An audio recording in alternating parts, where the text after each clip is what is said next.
하루에 식후 30분에 3번 먹고 그쵸. 식사도 하루에 3번 하죠. 무조건 하루에 3번이야. 근데 4번이야. 와, 이거 어떻게 생각해내셨어요? 보세요. 진짜 대박적이야, 이거. 인사 시간도 맞습니다. 여러분의 시간을 낭비해드릴 느리지만 쿨한 과학 랩미팅. 교수님들. 랩미팅입니다.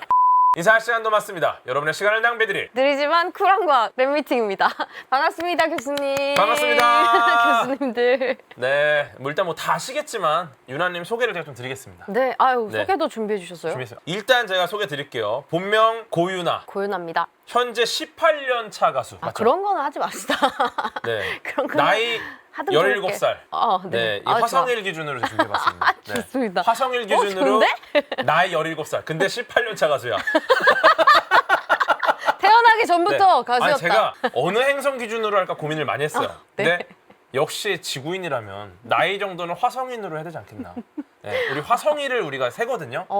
화성일 기준 17살이세요. 그러니까 앞으로는 뭐 이렇게 대외적인 곳에서 나이를 공개해야 될 때 있잖아. 불가피하게. 네. 그럴 때는 저는 17살입니다. 이렇게 그냥 하시면 돼요. 네. 화성일을 생략하셔도 되고. 네. 최상위권 가창력을 보유하고 있으며 싱어송라이터, 파워보컬과 감성 보컬의 장점만을 섞은 가수. 더 이상 설명할 필요가 없을 정도로 유명한 분. 그리고 요게 지금 이번에 나온 앨범 이 엔드 시오리라는 제목은 어떻게 정하셨어요? 일단은 끝이라는 주제를 설정을 하고 나서 작업 다 완료된 후에 이 앨범의 제목을 뭘로 할 것이냐. 그래서 막 뭐 여러 가지 설정들이 있었어요. 데스를 넣었네, 뭐 엔드를 넣었네.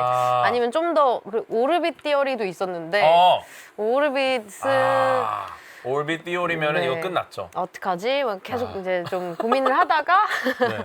그래도 가장 엔드 심플하게 엔드 디어리로 가보자. 네. 너무 좋네요. 이렇게 그게 됐습니다. 이 디오리가 붙은 앨범도 사실 정말 흔치 않잖아요. 아, 이거 되게 사실 부담스러운 단어예요. 뭔가 이론 뭐 이런 게 근데 좀 그런 이론 서적 같은 느낌이 났으면 좋겠다. 그래서 조금 조심스럽긴 하지만 뭐 그냥 제가 생각하는 저만의 그런 이야기로 그러니까요. 담아보고자 그렇게 됐어요. 거의 한 편의 논문입니다. 제가 봤을 때. 정말로. 아니 네. 근데 오류가 많을 텐데. 제가 봤는데 그냥 과학 그 자체예요. 이 앨범이. 그 뭐 Theory of Everything. 모든 것의 이론 뭐 이런 것들이 있고 유명한 것들 뭐 대통일장 이론 해갖고 모든 이론을 다 통일해버리는 이런 것도 있는데 엔드 디오리 이거는 정말 과학 그 자체 앨범이 나왔다. 네. 약간 저는 조심스러웠던 건 뭐냐면 너무 과학 채널에 나오면 무식이 털릴까 봐. 저는 너무 과학 채널에 나오면 좀 문제가 생길까봐. 그러니까 우리가 아니라 이 앨범이 그렇게 과학이라고 이렇게 되면 또 문제가 생길까봐 그런 걱정을 했는데 그게 아니라. 그런 건 아니고요. 그리고 또 들으시는 분들의 몫이 됐는데 제가 뭔가 설명을 잘못한다든지 이러면은 또 그 추억에 괜찮아요. 네 뭔가 좀 예. 어떤 실수를 하던 이제는 제가 다 디펜스 할 수 있어요. 일단은 앨범 자체에 문제가 하나도 없어. 그냥 고증이 완벽해요, 이거는. 과학적으로. 오늘 그거를 증명하는 그럴 리가. 자리예요. 진짜요? 네. 오늘 이 자리는 그 유나님 앨범이 과학적인 고증이 완벽하다는 걸 증명하는 자리입니다. 놀라실 거예요, 오늘. 네, 완전 정말 놀라실 거고. 꿈보다 해몽이라고. 네. 해몽민수. 이거는 사실 제가 과학 문화를 시작하면서 꿈꿨던 거거든요. 과학 문화라는 거는 다른 문화랑 다르게 너무 접근하기 힘들어요. 어렵기도 하고 지루하다는 선입견도 있고 그러다 보니까 누군가가 문화 쪽에 계신 누군가가 이거를 조금 가까이 와주시면 어떨까 이런 생각을 굉장히 오래전부터 했는데 거의 문화 대통령이 우리를 받아들여 주신 거야. 그래갖고 가수 최초로 과학을 직접적으로 다뤘습니다. 과학을 정말 대중문화 수준으로 끌어올리셨다. 한국 천문학계의 위인이다. 미치겠다. 한국 천문학계의 대통령입니다. 2시간 어떻게 하지? 그래서 오늘 이야기할 주제가 원래는 오르트 그룹만 하려고 했는데 네. 너무 아까운 곡들이 많아. 그래가지고 차근차근 갈 거예요. 예, 그래서 오늘 유나님이 근데 이번 앨범이 사실 굉장히 우주 기반이잖아요, 과학 네. 기반. 근데 과거에도 있었잖아요. 네, 그쵸? 해성이라는 해성. 곡이 있었고. 그쵸. 네. 개인적으로 굉장히 제가 좋아하는 곡인데 해성. 스페셜 1.5집 해성. 네. 네, 여기부터 출발하려고요. 굉장히 긴 서사가 되겠군요. 그렇죠. 네, 전주라 그러나요? 네. 이 인트로에. 네. 전주 너무 좋아. 네. 이미 해성이야, 그죠? 따가따가따가따가 하면서. 따가따가따가. 네. 너무 좋아요. 이거 그래서 이 부분부터 제가 시작할 거예요. 네, 이 부분 한번 살짝 이렇게 네. 한번 좀 오늘 낭송회입니다. 네. 한번 살짝 좀 읽어주시죠. 어두운 하늘을 날아다니는 저 빛나는 별을 타고서 긴 잠이 든 그대 품 뭐였지? 긴 잠이 든 그대 품으로 날 데려가 줄 수 있다면. 여기서 지금 중요한 게 굉장히 많이 나왔어요. 뭔데요? 지금 보시면은 가장 윗줄에 어두운 하늘로 시작을 합니다. 여기에 정말 이미 첫 구절부터 이미 굉장히 중요한 포인트예요. 어두운 하늘. 어두운 하늘을. 어두운 하늘, 밤하늘이죠. 어두운 하늘, 밤하늘인데 이게 태양이 사라진 밤하늘은 어둡다라는 걸 표현하셨어요. 어두운 하늘. 그렇죠? 왜 어둡죠? 태양이 사라졌죠? 태양빛이 없으니까 어둡죠? 네. 태양빛이 없으면 왜 어둡죠? 태양이 없으니까 밤이니까 어둡다. 굉장히 1차원적이고 사실 이게 굉장히 어려워요. 이 문장 자체가 너무 잘 만든 거예요. 왜냐면은 이 문장의 초점은 어두운 하늘입니다. 지금 밤하늘인지 모르는 상황이죠. 어두운 하늘. 이거는 밤인지 아닌지 알 수 없는 상황에서 지금 문장의 초점이 태양의 유무를 강조하지 않고 있어요. 태양이 사라져서 어둡다는 말을 할 거면 명백히 밤이 들어가야 돼. 그렇죠? 그러면 어두운 밤하늘이란 말을 많이 쓰거든요, 저희가. 네. 근데 여기서 어두운 밤하늘이라고 하지 않고 어두운 하늘이라고 표현을 합니다. 이게 태양의 유무가 지금 밝다 어둡다를 표현하지 않는 상황인 거예요. 이 첫 대목부터. 네, 이게 매우 학술적인 질문을 던지는 거죠. 태양이 가려지면 과연 우주는 어두워야 할까? 엄청나지 않습니까? 어디에 공감을 해야 될지. 와, 대단한 거예요. 그러니까 보세요. 우주는 끝이 없다. 그리고 이 우주에 셀 수 없이 많은 빛들이 있어요. 그 빛들이 전부 지구로 오고 있겠죠. 그러면 이 지구는 태양이 있던 없던 셀 수 없이 많은 빛들로 인해서 굉장히 밝아야 돼요. 사실은. 네. 왜냐면 이 우주는 끝이 없고 별들도 무한하고 무한한 별빛들이 다 지구로 오고 있기 때문에. 그러면 밝아야 되잖아. 그렇지 않습니까? 그러면 빛의 총량도 무한하게 되고 결국은 밝아야 되는데 우주가 지금 어두운 거죠. 어두운 하늘. 이게 바로 뭐냐면은 올베르스의 역설을 이 첫 소절에서 던진 겁니다. 그게 뭐죠? 인원님께서. 올베르스의 역설? 이게 뭔지도 모르지만 첫 소절에서 던진 거예요. 이 철학적인 질문을. 이거 엄청난 겁니다. 이거 진짜 지금 웃을 일이 아니에요. 19세기 천문학자 하인리 올베르스라는 분이에요. 이분이 주장한 게 별로부터 오는 빛이 무한하다. 근데 중간에 성간, 가스나 먼지 같은 것들이 이제 빛을 막을 거 아닙니까? 그래서 어두울 것 같죠? 아니에요? 좋아요. 지금 너무 좋아. 원래는 무한한 별빛들이 지구로 와야 되고 빛의 총량도 무한하다 보니까 당연히 밝아야 돼. 그런데 성간 물질들, 뭐 가스들 막 이런 것들이 어쨌거나 빛을 차단해 버리는 거야. 그러니까 어두운 거야. 그래서 이제 밤하늘이 그래서 어두워지는구나라고 했어요. 근데 문제는 뭐냐면은 결국 차단하잖아요, 무언가가. 근데 얘가 그냥 차단되는 게 아니라 얘가 에너지를 흡수하겠죠. 막았는데 내가 에너지를 흡수해. 그 다음에 다시 그 에너지가 어쨌거나 다른 형태로 다시 발산이 됩니다. 어떤 형태가 그러니까 있어요? 에너지가 사라지지 않는 거예요. 예를 들어 누가 내 뒤통수를 딱 때리면 이 통증은 분노로 바뀌겠죠. 그러면 또 앞 사람을 때릴 수밖에 없어요. 근데 이게 딱 때리고 나서 사라져버리면은 사실 빛이 그냥 막혀서 끝나는 건데 그게 아니라 딱 맞고 분노로 바뀐 다음에 다시 표출됩니다. 즉 잠깐은 막힐 수 있어도 계속 빛이 지구로 오는 거야. 결국은 막혀도 결국은 들어온다. 이렇게 되는 거야. 그래서 결국은 성간가스나 먼지들도 빛을 낸다는 거예요. 결국 충분히 빛을 막아도 막은 에너지를 받아서 다시 빛을 내니까 결국은 또 빛의 총량이 무한해지는 거야. 그럼 밝아야 되는 거잖아요. 그럼 이 발광 성운들 때문에 또 밝아야 되잖아. 그러면은 빛의 총량이 무한하니까 밝아야 되는데 그런데 여전히 우주가 어둡죠. 왜 때문에요? 그래서 역설인 겁니다. 이상하지 않습니까? 빛이 막 범람을 해야 되는데. 그러니까 밝아야 되는데 그래서 이거를 해결하신 분이 있어요. 바로 이분입니다. 미국의 천문학자 에드윈 허블. 안녕하세요. 허블이 그 멀리 있는 천체일수록 빠르게 멀어진다. 이걸 알아내요. 이 말은 뭐냐면은 가까이 있는 애는 천천히 멀어지고 멀리 있는 애는 빠르게 멀어진다. 결국 이 우주가 점점 팽창하고 있다. 네. 팽창을 하면 멀리 있는 별들은 점점 빠르게 멀어지겠죠. 그러면은 별빛들이 어느 순간 우리한테 못 올 정도로 빠르게 멀어지는 구간이 생길 거예요. 그러니까 결국은 이게 빛이 우리한테 오지 못하고 이 빛의 총량이 무한해지지 않는 거예요. 유한해지죠. 왜냐면은 우리한테 오지 못하고 굉장히 멀리 빠르게 멀어져 버리는 별빛들이 있으니까 결국은 우리한테 오는 빛은 유한해집니다. 이거를 알아내서 이 말은 뭐냐? 유나님의 해성의 첫 소절. 어두운 하늘. 여기서 이미 우주가 가속 팽창하고 있다. 우주 팽창설을 지지한다라는 유나님의 이 학술적인 견해를 담은 겁니다. 이게 굉장히 오래 2007년이잖아요. 그 말씀이셨구나. 그렇죠. 네. 지금으로 얼마나 전이죠? 지금으로부터 15년 전인가요? 근데 지금으로부터 15년 전에 이미 본인의 노래 1.5집의 타이틀곡의 첫 소절에 우주 팽창설의 지지에 대한 견해를 밝히신 겁니다. 이거 굉장히 이미 그때부터 과학과 관련된 곡에 대한 이해도가 이미 충분하신 거예요. 저도 모르게. 이거는 더 대단해. 모르면 더 대단해.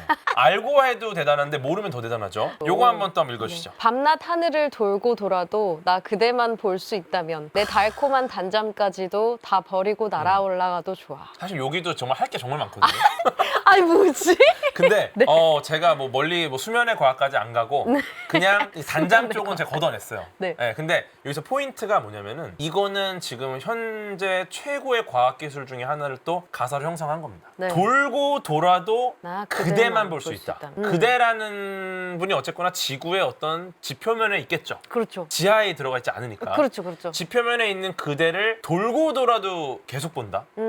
이 말은 내가 어떤 위치에서 지구 주위를 돌아도 똑같이 그 사람을 본다는 겁니다. 이게 정지궤도 위성이거든요. 그러니까 같은 곳을 계속 바라보는 위성, 2만 킬로미터 정도 있는 정지궤도 위성을 형상한 겁니다. 그래서 저 부분은 정지궤도 위성에 대한 부분이에요. 가사에도 이미 정지궤도 위성을 심어놨다라는 걸 좀 말씀을 드리고 싶고요. 정지궤도 위성이 뭐예요? 그러니까 지상에서 보면 위성이 마치 정지한 것처럼 보여요. 왜 그러냐면은 지구가 자전을 하잖아요. 네네. 자전 속도랑 똑같이 공전을 해요. 네네. 이해됐습니다. 그러니까 내가 돌고 돌아도 나 그대만 볼 수 있는 상황이 되는 거죠. 그러니까 밤낮 하늘을 돌고 밤낮 하늘 이것도 대단한 거예요. 왜냐면은 돌게 되면은 이게 낮과 밤 개념이 내가 도는 거에 따라서 이제 계속 바뀌는 거잖아요. 밤낮 하늘을 돌고 돌아도 나 그대를 계속 볼 수 있는 거예요. 왜냐? 여기서 그대를 보는 내가 정지궤도 위성이기 때문에 그 고도에 있다라는 거죠. 정지궤도 위성에. 신기하지 않습니까? 네, 너무 신기해요. 네, 다음 가겠습니다. 요거 한번 또 읽어주시죠. 저 빛을 따라가 해성이 되어 저 하늘을 날아봐 내 마음을 전하게 그대에게 데려가 별을 내려봐 뭐 다 노래 들리시죠? 너무 좋죠. 그대가 보이게 더 빛을 태워봐 언젠가 사라져버린다 해도 내 맘을 줄 거야. 너무 훌륭합니다. 감동이다. 뭐 과학해야 되나 이거? 야 이게 사랑 노래가 아니네. 노래 너무 좋다. 이거 사랑 노래 아니에요. 오해하지 마세요. 이거 사랑 노래 아닙니다. 아니 솔직히 놀란 게 유나님이 지금 6집까지 왔잖아요. 네. 뭐 중간중간에 뭐 1.5집 듣고 하지만 사랑 노래 없어요.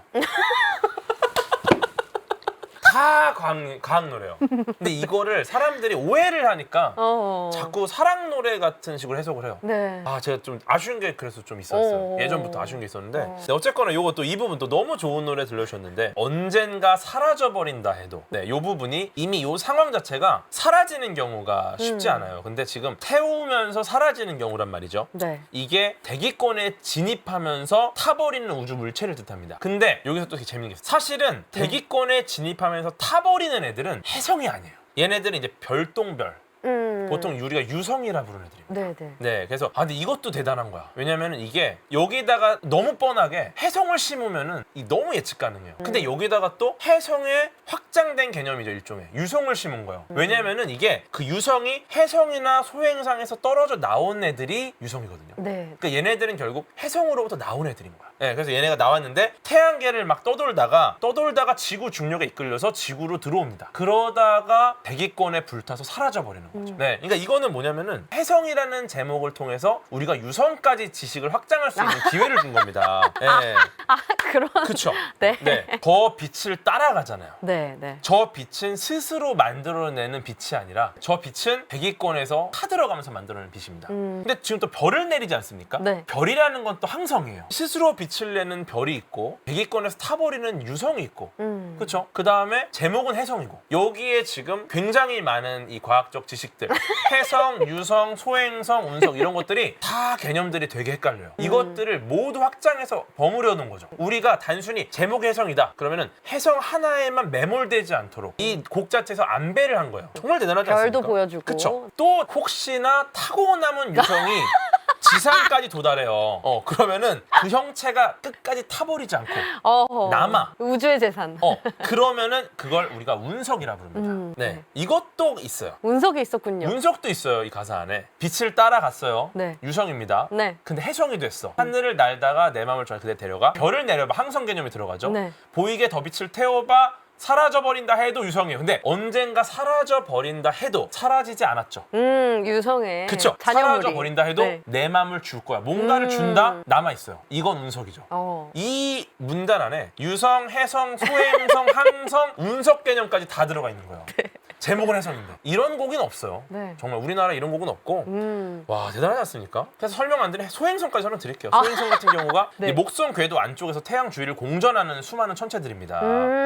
얘네들 같은 경우는 이제 사실 공룡 대멸종의 아주 유력한 후보죠. 아 근데 목성 안쪽에 있어요? 네, 목성 안쪽, 목성 궤도 안쪽에 있어요. 얘네들은. 아, 그래요? 얘네들은 거기 좀 많이 있어요. 네, 그래서 아주 멀리서 오는 애들은 아니에요. 해성은 또 굉장히 멀리서 오는 애들이 많은데, 네. 예. 그래갖고 이렇게 돼갖고 들어오고 실제로 나사에서 관심을 많이 갖고 있는 또 천체들입니다. 예. 그리고 아까 그 해성 같은 경우가 소행성처럼 얘도 태양 곁을 돌긴 돌아 해성도. 그런데 아주 길쭉한 타원 궤도를 돌고요. 그냥 도는 게 아니라 굉장히 찌그러진 궤도를 돌죠. 이렇게 돌고 주성분이 얼음과 먼지고요. 얘네들이 가끔 태양 근처를 지나다가 뜨거우니까 얼음이 녹습니다. 그래서 뭐가 생기냐? 이렇게 꼬리가 두 개가 생겨요. 아, 네. 네. 얼음이 녹으니까 녹는 자리에서 먼지가 궤도 위에 남게 돼요. 녹으면서 먼지를 뿌리는 거죠. 아. 녹은 만큼 먼지를 찔끔찔끔 뿌리다 보니까 이게 하얗고 빛나는 해성의 먼지 고리가 됩니다. 저 아. 오른쪽에 보이는. 근데 얘가 또 태양 근처로 가다 보니까 태양이 분출하는 태양 입자들, 쫙 입자들을 분출하니까 이걸 우리가 태양풍이라고 불러요. 근데 이게 쫙 들어오니까 해성이 이걸 막고 여기서 해성에 부딪혀서 이제 이온 꼬리 같은 게 만들어져서 만들어진 게 저 위에 있는 파란 꼬리, 푸른 아. 꼬리.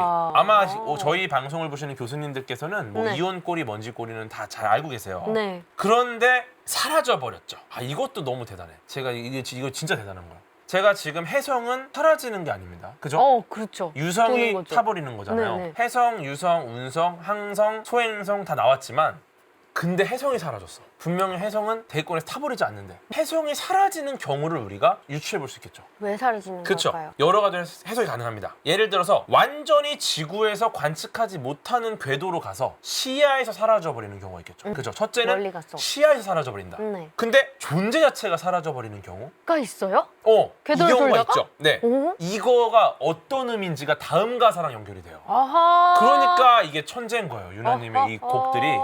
다음 가사. 까만 어둠이 밀려들어서 까만 어둠이 밀려들어서. 긴 밤이 또 한번 시작된데도 더 해주시죠. 나 그대만 곁에 있다면 이 밤이 난 무섭지 않아. 야, 이거는 까만 어둠이 밀려들었다. 이거는 해성이 지구로 충돌하는 걸 의미합니다. 네? 네. 그러니까 까만 어둠이 밀려들었다라는 것을 관측하는 사람들. 이분들은 해성 충돌 이후에 최후의 생존자들일 가능성이 높아요. 네? 왜냐면 해성이 사라지는 경우가 시야에서 사라지거나 지구에 충돌하는 경우밖에 없어요. 충돌하면 사라지죠. 수많은 에너지를 남기고. 아, 근데 다음 가사가 까만 어둠이 밀려들어. 네. 이거는 너무 이상한 거예요. 갑자기 까만 어둠이 왜 밀려들지? 왜냐? 이제 지구가 멸망하고 최후의 생존자들만 남아있는 거죠. 네, 그래갖고 이건 어떻게 보면 이 부분은 해성이라는 노래는 이 해성 충돌 이후에 새롭게 시작하는 최후의 생존자들에 대한 이야기입니다. 네, 그러니까 어쨌든 새롭게 시작하는 인류에 대한 이야기. 이미 수많은 천문학적인 요소를 갖고 곡이 가다가 마지막에 최후의 생존자들에 대한 이야기로 마치는 노래죠. 네, 어쩌면 지구 멸망, 아포칼립스를 노래한 엄청난 곡이죠. 해성 그런 곡이었구나. 근데 이 노래가 대단한 이유, 흥겨워. 와, 이게 아포칼립스, 둠스데이. 이거는 거의 우리의 정말 어두운 미래야. 지구가 멸망하기 직전이야. 그쵸. 근데 반전, 흥겨워. 이게 충격인 거예요. 전주부터 신나잖아요. 따다단 따다란 아포칼립스. 따라란 따라란. 이게 충격적이고 슬픈 거는 사실 인간에서의 관점인 거잖아요. 근데 저는 여기서 또 과학을 봤어요. 왜냐면은 아포칼립스 지구 멸망 정말 이 상황에서 흥겨운 노래가 나온다? 이게 일종의 우리가 너무 기쁠 때 눈물이 나는 거랑 비슷해요. 우리가 너무 기쁘면 눈물이 나죠. 네. 왜 그런지 아세요? 신기하죠? 네. 너무 기쁠 때 눈물이 나. 그리고 너무 놀랬을 때, 너무 충격받아서 막 너무 괴로울 때 그때 웃음이 나요. 그쵸? 이거 왜 그런 줄 아세요? 이게 뇌과학입니다. 왜 그렇대요? 우리의 뇌는 균형을 굉장히 중시해요. 그래서 이 우리 뇌에 있는 이 감정의 방향이 한쪽으로 치우치는 걸 굉장히 경계합니다. 너무 기쁘잖아요? 그러면은 감정이 극단으로 가니까 뇌가 균형을 맞추기 위해서 부정적인 거를 심어요. 그래서 부정의 극단인 눈물이 나오면서 우리의 감정을 다시 원상복귀시키려는 노력이 들어가죠. 너무 신기하다. 신기하죠? 네. 그러니까 이 아포칼립스도 너무 괴로운 아포칼립스. 하지만 이거를 균형을 맞추기 위해서 따라란 따라란 어둔 이렇게 되는 거야. 아포칼립스. 뇌과학이 들려주는. 결국 이 혜성이라는 노래는 뇌과학적인 균형을 뜻하는 것도 담겨져 있죠. 오. 와, 이 노래 하나가 난리가 났어요. 이야, 네. 이거 복채 받으셔야 될 것 같은데. 근데 사실은 이거는 조금 우리가 좀 예측 가능해. 왜냐면은 제목이 혜성이잖아요. 그쵸. 제목이 혜성. 이러면은 이거는 뭐 과학 노래일 수 있겠다. 뭐 혜성은. 유성과 그쵸, 그쵸. 쏟아지고 뭐 그게 운석이 되고 그럴 수 있겠다. 그런데 이 노래보다 먼저 과학을 담은 노래가 또 있습니다. 왜냐면은 너무 혜성은 재밌는데. 솔직히 너무 대놓고 과학이야. 네네. 그냥 과학, 김과학 이런 느낌이에요. 음. 근데 이 노래랑 이 노래보다 먼저 과학을 담은 노래가 있고요. 네. 심지어 누구도 이게 과학이라는 걸 몰라. 어. 유나 하면 가장 유명한 곡이 뭐죠? 한국에서 아무래도 비밀번호 486이 그쵸. 아닐까. 많은 팬분들이 비밀번호 486 이야기를 많이 하세요. 네. 2007년 발매된 정규 1집 고백하기 좋은 날. 네. 여기에 비밀번호 486이 있습니다. 이 앨범의 타이틀곡이죠. 네. 요거 좀 어떤 식으로 이 곡을 좀 이렇게 방향을 잡으셨습니까? 글쎄요. 편안하게. 저 너무 어렸을 때라 사실 이 곡의 창작에 관여했던 건 아니기 때문에 근데 이게 가수가 네. 이 노래를 찰떡처럼 부른다는 것 자체가 음. 이 철학과 방향을 이해를 해야 돼요. 그게 네. 무엇이었을까? 공감이 안 되면 못 불러. 근데 사실 이 노래가 정말 너무 충격적으로 좋았거든요, 그때. 무한반복해서 저도 무한반복. 근데 어떻게 보면은 이 세상에 특히 우리나라의 윤하라는 가수를 보인 곡이죠, 선보인 곡. 윤하라는 가수는 이런 가수다. 이 정도의 실력이 있는 가수다. 여기 과하겠습니다. 비밀번호 486이에요. 네. 이것도 네. 일단은 비밀번호 486이 사실 가장 많이 알려졌잖아요. 그것부터 과학이에요. 오? 사실은 좀 어떠세요? 비밀번호 486을 많은 분들이 좋아해주고 계시잖아요, 아직까지도. 네. 또 어떠세요? 너무 감사한 일이고 글쎄요, 저는 그렇게 실제로 그런 캐릭터는 아니어가지고 그리고 또 사실 뒤에도 이어져서 너무 좋은 곡들이 많잖아요. 근데 굉장히 많은 분들이 여전히 비밀번호 486을 또 좋아해 주셔. 그리고 저 같은 경우도 이제 오르투그름 듣고 별의 조각 듣고 뭐 물의 여행 듣고 세이비어도 제가 되게 좋아하거든요. 아, 감사합니다. 다 듣다가 뭔가 아쉬운 거야. 쭉 쭉 듣다 보면 비밀번호 486도 더 들어야겠다. 이런 곡이거든요. 네. 대중들도 그러실 거예요. 왜냐면 네. 많은 교수님들께서도 듣다가 한번 돌아가는 느낌. 그런데 어떻게 보면 비밀번호 486이라는 곡이 윤하라는 가수를 처음 보여준 곡입니다. 그러다 보니까 첫 정보가 굉장히 강력한 영향을 끼쳐요. 그 뇌 편도체라는 부분이 있어요. 이게 네. 섬광 기억을 저장하는 장소인데 섬광 기억이 뭐냐면은 아주 밝게 빛나는 기억입니다. 아주 중요한 순간에 강렬한 감정과 당시의 주변 기억들 이런 것들이 딱 기억이 들어가는 곳인데 특히나 첫 정보 중에서 매우 중요한 게 편도체에 저장이 돼요. 네, 저기에 저장되는 게 약간 우리가 얘기하는 캡처 메모리 같은 뭐 그런 그쵸. 하나의 특히나 씬으로 첫인상 같은 거 처음 보고 강력한 거 뭔가 꽂히는 거 또 초두 효과라는 게 있어요. 먼저 제시된 정보가 나중에 들어온 정보보다 전반적으로 강력한 영향을 미친다. 첫사랑 사실 우리가 두 번째를 기억하는 거는 홍진호 씨밖에 없어요. 다 첫이에요. 첫사랑, 그렇죠. 첫인상, 뭐 처음 가는 길들, 처음 먹는 음식들 다 기억나자. 네, 그래서 이제 이게 다 초두 효과 때문에 그렇거든요. 네, 그래서 폴란드계 미국인 심리학자 이분이 솔로몬 애쉬라는 분이십니다. 네. 이분이 초두 효과에 대한 실험을 했습니다. 그래서 제가 한번 예시를 한번 드려볼게요. 네. 두 사람이 있습니다. A라는 사람과 B라는 사람이 있어요. 네. 둘 중에 누가 좀 더 호감이 있냐, 누가 좀 더 비호감이냐를 한번 좀 말씀해 주시면 됩니다. 네. A라는 사람 이런 사람이 있어요. 똑똑하고 성실하고 그쵸. 비판적이고 고집이 있고 질투심이 많다. 좋습니다. 네, 다음 B라는 사람 한번 볼게요. 질투심이 많다, 고집이 있다, 비판적이다, 성실하다, 똑똑하다. 네, 좋습니다. A, B 중에 누가 더 호감이세요? 그냥 딱 봤을 때 느낌. A요. 그렇죠. A가 그런 더 약간 거구나. 호감이죠. 똑같은 그 순서만 나열을 바꿨을 맞아요. 뿐인데. 맞아요. 다시 A 보여주시겠어요? A는 똑똑하다, 성실하다, 비판적이다, 고집 있다, 질투심이 많다. 그럴 수 있어. 약간 네. 이런 느낌이고. 근데 B는 반대입니다. 질투심이 많다, 고집이 있다, 비판적이다, 성실하다, 똑똑하다. 근데 이거를 딱 하면 이 실험 참가자 대부분이 A를 호감으로 느끼고 B를 비호감으로 느껴요. 오, 신기하다 이거. 신기하죠? 근데 네. 우리가 딱 봐도 A를 딱 보면은 똑똑하다. 그 다음에 나오는 거는 똑똑하니까 그럴 수 있겠네. 이런 느낌인데 B 같은 경우는 순서가 바뀌니까 네. 처음에 나왔던 안 좋은 단어들이 계속 영향을 줘요. 똑똑하면 뭐해? 질투심이 많고 많은데. 고집 세고 이런데 나쁜 사람이 돼버리는 거야. 네. 그래서 이게 초두 효과인데 순서만 바꿔도 호감도가 달라집니다. 네. 그러니까 먼저 나오는 게 얼마나 중요한지를 우리가 알 수 있겠죠. 그런데 유나님 노래가 명곡이 정말 많거든요. 네. 진짜 어떤 노래를 틀어도 부족한 게 별로 없어요. 이게 이런 거예요. 예를 들어서 A라는 친구는 다 C, D야 막 학점이. 근데 수학만 A+을 받아요. 그죠? 근데 B라는 친구는 전 과목 A+입니다. 누가 더 수학을 잘할까요? 수학만 A+인 친구가 그러니까. 되게 천부적이어 보이죠? 그쵸? 네. 근데 왜냐면 이게 이 둘의 수학 능력을 비교했을 때 수학적인 격차, 수학적인 학습 역량의 격차가 없을 수도 있어. 그쵸. 그런데 전교 1등 올 A+, 가장 그 학교에서 공부 잘하는 친구랑 다른 거는 CD 까는데 수학만 A+. 비교하면 왠지 이쪽이 수학은 더 나을 것 같아. 그거 왜 그런 거예요? 우리는 이게 튀질 않는 거예요. 이게 격차가 안 난다는 단점 때문에 이쪽 모든 게 완벽한 사람은 상대적으로 한두 곡이 뛰어난 사람에 비해서 뭐 예를 들어 발라드는 이쪽이 좀 낫네. 뭐 이런 식이 돼버리는 거야. 그래가지고 윤하가 전 과목 A+입니다. 그게 단점인 거야. 너무 모범생이기 때문에 네. 튀지 않는다. 튀지 않는다. 전 과목 A+이다. 그러면 어떻게 되느냐? 결국 여기에는 초두 효과만 작용을 합니다. 그래서 비밀번호 486이 먼저 나왔어요. 그 초두 효과가 너무 강력하고 이게 너무나 이득을 많이 받습니다. 그 초두 효과에. 네. 그러다 보니까 다른 곡들이 이 비밀번호 486이 받는 초두 효과에 대해서 얘가 그만큼 올라간 거를 못 따라가. 왜냐면 다 A+이라서. 네. 이게 바로 초두 효과의 사례다. 네. 이야. 비밀번호 486은 초두 효과의 사례다. 이렇게 보시면 돼요. 여기까지는 이제 그냥 이 비밀번호 486이 왜 인기 있는가인데 비밀번호 486이 실제로 혜성보다 먼저 과학을 다루고 있었습니다. 네, 요걸 좀 해볼게요. 뭐지? 요거 한번 또 해주시죠. 한 시간마다 보고 싶다고 감정 없이 말하지 마라. 흔하게 널린 연애 지식은 통하지 않나. 뭐일까 여기에 네. 들어있는 과학? 노래하실 때 시청자분들은 가사만 보니까 슬프네요. 네. 제가 가사를 봐야 되기 때문에 어쩔 수 없어요, 어쩔 여러분. 수가 없어. 나는 보지롱.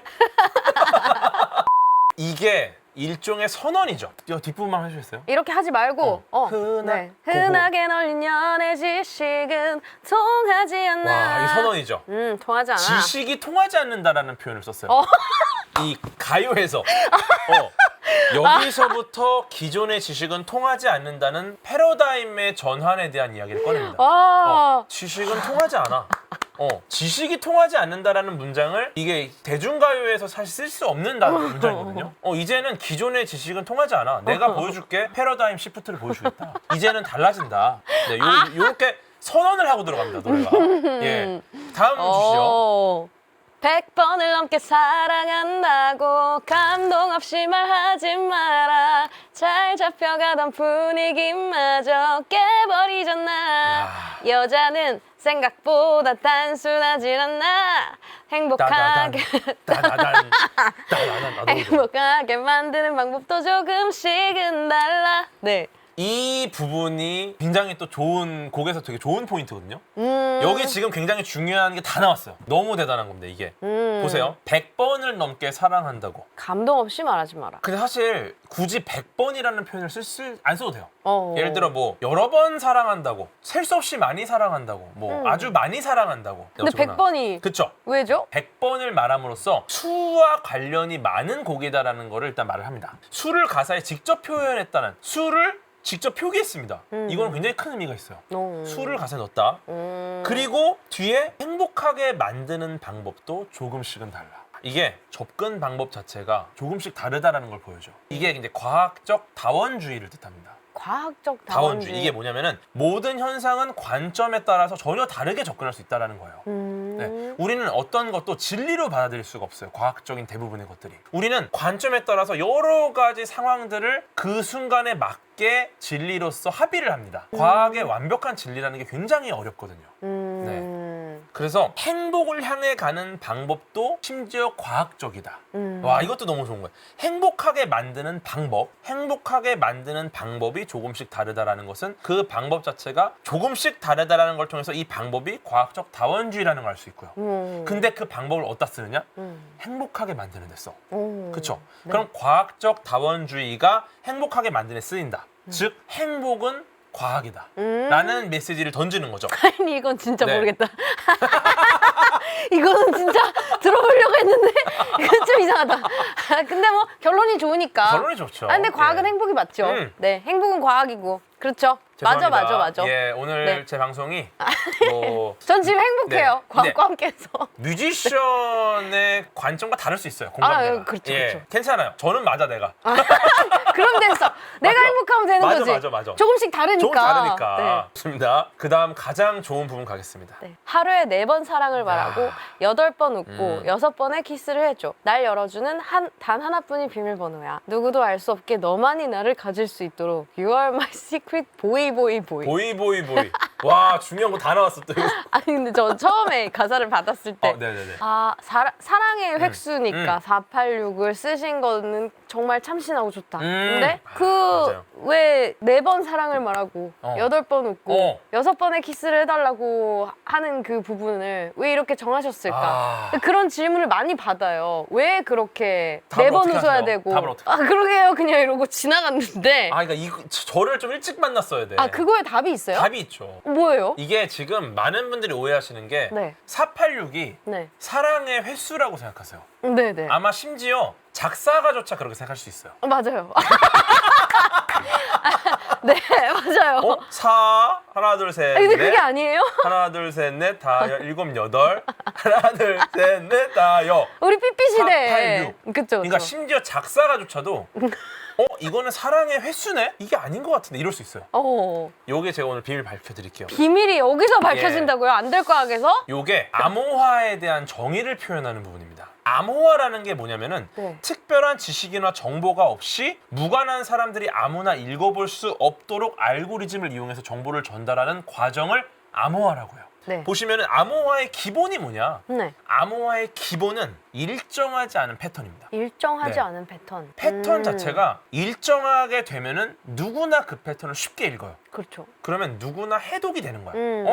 뭐 이렇게 되는구나. 그러면 뭐 이렇게 해가지고 다 읽을 수 있겠네. 근데 아무나 그걸 읽으면 안 돼요. 일단은 암호화의 작동 방식을 알아봐야 됩니다. 네. 암호화가 굉장히 복잡하게 변화하지만 일단 예측할 수 없는 패턴이라는 게 가장 중요한 요소입니다. 패턴을 우리가 누구나 쉽게 예측 가능하다고 하면 이건 암호화가 아니에요. 직관적으로는 근데 또 알 수는 없어. 근데 또 패턴을 내가 이해를 하잖아요. 그러면은 또 해독이 돼. 486 자체가 암호화입니다. 그래서 보세요. 하루에 4번 사랑을 말하고 네. 보통 우리가 네. 하루에 하면 뒤에 3번이 붙어요. 하루에 3번. 그쵸? 보통 하루에 그렇죠. 뒤에는 무조건 3번이 붙어요. 근데 약간 변칙적으로 4번이다. 그러니까 약도 하루에 식후 30분에 3번 먹고 그쵸. 식사도 하루에 3번 하죠. 무조건 하루에 3번이야. 근데 4번이야. 와, 이거 어떻게 생각해내셨어요? 보세요. 진짜 대박적이야, 이거. 스핑크스가 퀴즈를 냅니다. 네. 스핑크스가 4번 안 내요. 아침에는 4발, 점심에는 2발, 저녁에는 3발로 걷는 것이 뭐냐? 이거 답은 아시죠? 아니요.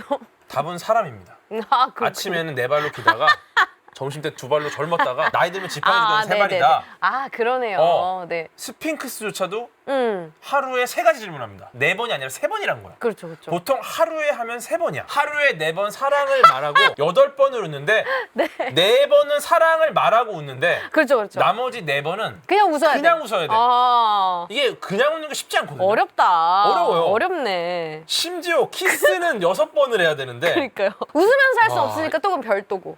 그러니까 2번 정도는 사랑을 말하지 않고 또 키스는 그냥 해야 돼. 그렇죠? 왜냐면은 사랑을 4번 말하고 8번 웃으니까 4번은 안 웃어요. 그러면 내가 사랑을 말하고 안 웃는 경우가 있겠죠. 근데 그 상황에서 키스는 6번이라 네. 풀로 채워요, 사랑을 또. 그러니까 사랑을 말하지 않고 웃으면서 키스해야 되는 상황이 벌어집니다. 이거는 사랑과 웃기와 키스가 전혀 연관성이 없어요. 패턴이 전혀 없다는 거죠. 네네. 와, 이거는 진짜 날 열어주는 단 하나뿐인 비밀번호일 수밖에 없어. 와, 근데 정말 자꾸 듣다 보니까 그쵸? 야, 이 조건을 채운다라고 하면 이게 찐사랑이다. 이거 아예 안 되는 거야. 이거 굉장히 어려운 거네요. 4번 사랑을 말하고 한 4번 정도는 그냥 웃어. 그러다가 키스는 또 그냥 해. 또 2번은 키스도 안 하고 이게 웃기만 해. 굉장히 까다로운 조건이구만. 그렇구나. 이게 정말 대단한 거고 직관적으로 이해할 수 없는 패턴을 갖고 있다는 것은 게스라이팅. 이 곡 자체가 기존의 패턴으로는 절대 이해할 수 없는 암호화에 대한 정의를 다룬 그렇구나. 어떻게 보면 굉장히 공학적이면서 과학적인 곡이라는 거죠. 이게 전혀 사랑과 관련 없는 곡입니다. 굉장히 프로그래밍적인 곡이에요. 네. 그래서 아까 초도 효과 얘기 드렸잖아요. 네네. 비밀번호 486의 초도 효과로 다른 앨범이 상대적으로 덜 알려진 경향이 있다라는 겁니다. 이것 때문에. 이게 네. 너무 강력한 이 암호화 때문에. 그쵸. 너무 강력한 암호. 네네. 근데- 설득이 됐어요. 근데 초도 효과 말씀을 드렸는데 너무 좋은 게 지금 약간의 공백이 조금 있다가 정규 6집 엔드 시어리로 돌아오셨어요. 네. 그렇죠. 이게 오히려 새로운 초도 효과를 일으킬 수 있다. 음. 왜냐면은 조금 쉬었고 이제 새로 나오는 곡이 또 새로운 초도 효과를 일으킬 수 있는 기회가 되고 있다라는 겁니다. 네. 아, 이번에 곡이 진짜 너무 좋아. 감사합니다. 아 정말로 이거 레전드예요. 이거 진짜 이거 유나님 이번 앨범 레전드예요. 이야. 네. 그리고 심지어 6집이잖아. 네, 그렇죠. 6번의 키스를 하는 패턴이랑 또 연결이 되거든요. 아. 8집이면은 또 8집 잘 돼요. 네. 4집, 6집, 8집 잘 됩니다. 오. 왜냐면 이게 암호화가 돼 있기 때문에. 아, 또 그게 거기로 연결되는 세계관이었구나. 그쵸? 네. 근데 지금 말씀하시면서 약간 왜 멋쩍어 하시죠? 저도 약간 확신이 안 서네요. 인사 시간도 맞습니다. 여러분의 시간을 낭비드릴 느리지만 쿨한 과학 랩미팅이었습니다. 교수님들 감사합니다. 감사합니다. 안녕. 좋은 밤 되세요. 좋은 밤 되세요.